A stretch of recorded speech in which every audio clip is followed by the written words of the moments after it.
नमस्कार, जय भीम साथियों। दैनिक दस्तक पर आपका स्वागत है। मैं हूं आपका होस्ट जीपी गौतम। साथियों, हरियाणा के बाद अब बहुजन समाज पार्टी यूपी के उपचुनाव की तैयारियों में जुट गई है। इसके साथ साथ वो महाराष्ट्र में जो विधानसभा के चुनाव होने वाले हैं उसकी तैयारियों में भी जुटी हुई है। उन तैयारियों के बीच एक बड़ी खबर कर निकल कर आ रही है कि बहुजन समाज पार्टी महाराष्ट्र में भी गठबंधन कर सकती है। और ये जो गठबंधन है ये किसी ऐली गैली पार्टी के साथ नहीं, बल्कि बाबा साहब के पोते द्वारा चलाई जा रही पार्टी वंचित बहुजन आघाड़ी, जो प्रकाश अंबेडकर जी के द्वारा चलाई जाती है, उसके राष्ट्रीय अध्यक्ष हैं, उस पार्टी से बहुजन समाज पार्टी का गठबंधन हो सकता है। ये बड़ी खबर निकलकर महाराष्ट्र से साथियों आ रही है। पूरी खबर क्या है और इस गठबंधन के बारे में जो खबरें आ रही हैं उसमें कितनी सच्चाई है, क्या अंदरूनी बातें हैं, वो सारी बातें साथियों इस वीडियो में मैं आपके सामने करने जा रहा हूं। महाराष्ट्र में जो चुनाव हैं, वैसे तो हरियाणा और जो जम्मू कश्मीर के चुनाव हुए हैं इनके साथ ही होने थे, लेकिन जो चुनाव आयोग है उसने इन राज्यों के साथ चुनाव कराने में थोड़ी सी असमर्थता जताई। उसको संसाधनों की कमी लगी, इसलिए उसने जो चुनाव है वो 2 राज्यों में ही कराने मुनासिब समझे। इसके बाद जो महाराष्ट्र और झारखंड में चुनाव होने थे उनको थोड़ा सा आगे बढ़ा दिया गया।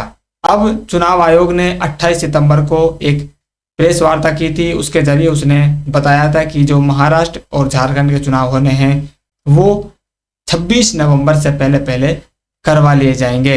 तभी महाराष्ट्र में जो है जो वर्तमान में सरकार चल रही है उसकी जो समय अवधि है या उसकी टर्म है वो पूरी होगी।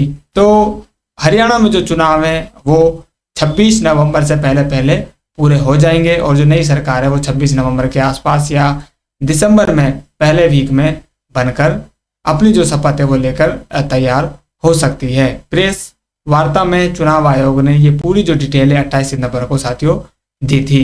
अब आप जानते हैं महाराष्ट्र में गठबंधन की सरकार चल रही है, वहां पर लगातार उठापटक जारी रहती है। वहां पर भी बीजेपी, कांग्रेस के अलावा जो क्षेत्रीय जो दल हैं, प्रादेशिक जो उनकी राजनीतिक दल हैं, वंचित बहुजन आघाड़ी है, शिवसेना 2 गुटों में बटी हुई है, फिर शरद पवार की जो पार्टी वो 2 गुटों में बट चुकी है। तो वहां की जो लोकल राजनीति है, लोकल राजनीतिक जो पार्टियां हैं वो वहां पर लगातार दबदबा बनाए रहती हैं और बीजेपी, कांग्रेस उनको ही समर्थित करके अपनी जो सरकार है वो चलाती है या उनको ही समर्थन देकर सरकार में शामिल रहती आई है। अब इस गठजोड़ को तोड़ने के लिए ये जो गठजोड़ है लगातार महाराष्ट्र की जनता इससे ऊब चुकी है, तो कुछ नया तलाश रही है। इस नए की तलाश में उनके सामने जो विकल्प अब दिखता है वो दिखता है बाबा साहब के पोते प्रकाश अंबेडकर जी की पार्टी वंचित बहुजन आघाड़ी। वंचित बहुजन आघाड़ी पार्टी लगातार महाराष्ट्र में चुनावों की घोषणा से पहले ही वो लोगों के बीच जा रही है, लोगों को तैयार कर रही है। उसका जो कैडर बेस संगठन है उसको तैयार करने में वो लगी हुई है। कई महीनों से लगातार आप उनकी जो सोशल मीडिया एक्टिविटी है उसको भी आप कवर कर रहे होंगे। सोशल मीडिया के जरिए उनकी जो बातें हैं वो आप देख रहे होंगे कि किस तरह से वंचित बहुजन आघाड़ी पार्टी है जो महाराष्ट्र के विधानसभा चुनाव को लेकर तैयारियों में जुटी हुई है। अन्य पार्टियां अभी जो गठजोड़ है उसमें में लगी हुई है, अंदरूनी जो उनकी खींचतान है उसी को दुरुस्त करने में लगी हुई है। लेकिन वंचित बहुजन आघाड़ी पार्टी और बहुजन समाज पार्टी स्वतंत्र रूप से अपनी तैयारियों में प्रमुखता से लगी हुई हैं। वंचित बहुजन आघाड़ी पार्टी ने वहां पर आरक्षण के नाम पर एक यात्रा निकाली है, वो यात्रा उनकी सफल रही। वैसी ही यात्रा बहुजन समाज पार्टी ने वहां पर शुरू की है, जिसको उन्होंने नाम दिया है संविधान जन जागृत रैली। तो इस तरह की जो यात्रा है ये लोगों में साथियों जन जागृति लाती है, लोगों में जो है आकर्षण पैदा करती है और पार्टी की जो विचारधारा है वो कम समय में अधिक से अधिक लोगों तक पहुंचने का काम करती है। तो तैयारियों की अपन बात करें तो तैयारियों में दोनों पार्टियां लगातार स्वतंत्र रूप से तैयारी कर रही हैं। दोनों पार्टियां अपने अपने जो उनके क्षेत्र हैं उन क्षेत्रों को कवर करने में जुटी हुई हैं। एक बात यहाँ पर साथियों आपको गौर करना है कि जो दोनों पार्टियां हैं, दोनों पार्टियों का जो बेस वोट है वो दलित समुदाय से आता है। दलित समुदाय का जो इनका है वो बेस वोट कहलाता है। इसलिए वीबीए और बीएसपी के लिए ये जो साझा वोट है ये बड़ी चुनौती इनके सामने महाराष्ट्र में बनकर उभरता है।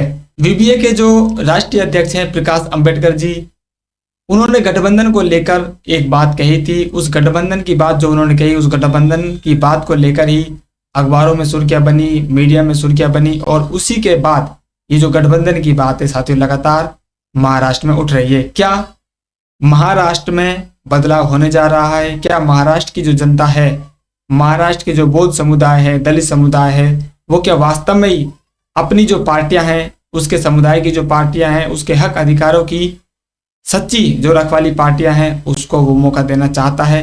ये बड़ा सवाल है, क्योंकि महाराष्ट्र का भी जो पढ़ा लिखा समाज है, दलित समुदाय है, वो अपने नेता पर कम भरोसा करके अन्य जो पार्टियां हैं उन पार्टियों पर वो ज़्यादा भरोसा कर रहा है। तभी आप देख रहे हैं कि लगातार जो वीबी है उसका गिराव भी वहां पर महाराष्ट्र में गिर रहा है। नहीं तो बाबा साहब की बात को मानने वाले लोग, बाबा साहब के रास्ते पर चलने वाले लोग, बाबा साहब की जो पार्टी है, राजनीतिक पार्टी है, उसके परिवार के सदस्य द्वारा चलाई जा रही है, उस पार्टी पर वो भरोसा क्यों नहीं कर रहे हैं? ये भी बड़ा सवाल महाराष्ट्र के लोगों से पूछा जाना चाहिए। आखिर क्या कमी वीबी में रह रही है? क्यों वो अपना जो विश्वास है वो वीबी के ऊपर नहीं बना पा रहे हैं?